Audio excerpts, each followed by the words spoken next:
Welcome to the Creative Business TV show where we help you make a success of your creative business. I'm your host Kylie Carlson and this is a little segment of the show we call Ask Kylie. And today's question comes from Angie, who's in Manchester. Hi Kylie, I'm addicted to your show. Yay, thank you Angie. So I'm really hoping you can help me. Sometimes I feel that there is a large gap of time between the excitement of gaining a new client and discussing all of their ideas and getting them signed up and the actual wedding day. Everything is sorted out because we are well organised, but I don't want my clients to feel that I have disappeared off the face of the planet. How can I keep in touch with multiple clients in an authentic way without generating lots more work for myself? Angie, this is what we call the customer experience, and it's one of my favourite topics. So we're going to start at the beginning. When you're working with clients in the way you are as a wedding professional, one of the first things you should determine is what your client experience is going to be. What touch points do you want your clients to have and at what point? Now, you're offering a service, and as part of that service, you should have a predetermined journey that your clients are going to take when they sign up with you. And this is something that doesn't have to be admin heavy at all. It can be completely automated if you want it to be. But before any of that, you have to decide what it's going to be. So I'm going to give you an example. When your client signs a contract with you, they should go into what we call a nurture campaign. It's a place where you literally nurture them as a client and take them on this wonderful and exciting journey with you. And this is something where you decide at what point in their journey they're going to receive different forms of communication from you. So this could be done using an email program like MailChimp, and all it requires you to do is pop in the email address of your client once they become a client.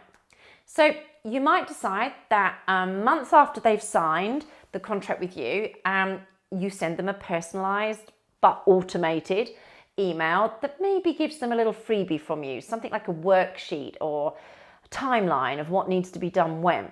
And this will obviously be sent from you with all your branding, your voice, etc. But the key here is that it's all been pre-designed, it's been pre-written, and it is automated. Next up, there might be an email in 3 months, and that just checks in with them, reminding them of everything that needs to be done at the point they're at, and possibly offering them a tip or piece of advice that's especially for them. Do you see where I'm going with this? You can have as many touch points in your nurture campaign as you want, but the key is having one in the first place. What you put into yours will be dependent upon your brand, how you want to work with your clients and the type of things you want to offer them as part of that journey. And one idea might be to send your client a voucher to Starbucks or somewhere like that at the point where they're maybe 3 months out from their wedding. So, reminding them to take some time out to relax and enjoy the process and have a coffee on you. The things that you can do are endless, and they're very much, like I said, brand reliant. What works for one business isn't going to work for another, but your client experience is personal to you and your brand, and only you can design it. But it's so important to have one. So Angie, your homework is to create, you guessed it, a customer experience. Decide your touch points, decide how many you're going to have, decide what they're going to be and when they're going to go out or be delivered. And I promise you, it's going to really help with your dilemma, because your clients, they're going to feel loved and nurtured. They won't think you've disappeared off the face of the planet, and you won't get bogged down with all, unnecessary admin and paperwork. Okay, peeps, you know what I'm going to say. Yes, sharing is caring. So please share your experiences below. I want to hear the good, the bad, and the ugly.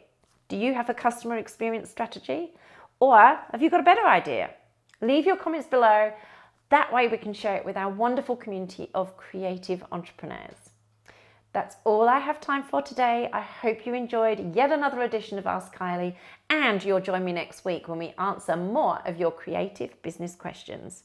Show me the love, hit the like button, the subscribe button, or comment below. And if you want to be more connected, come to kyliecarlson.co and get on the mailing list.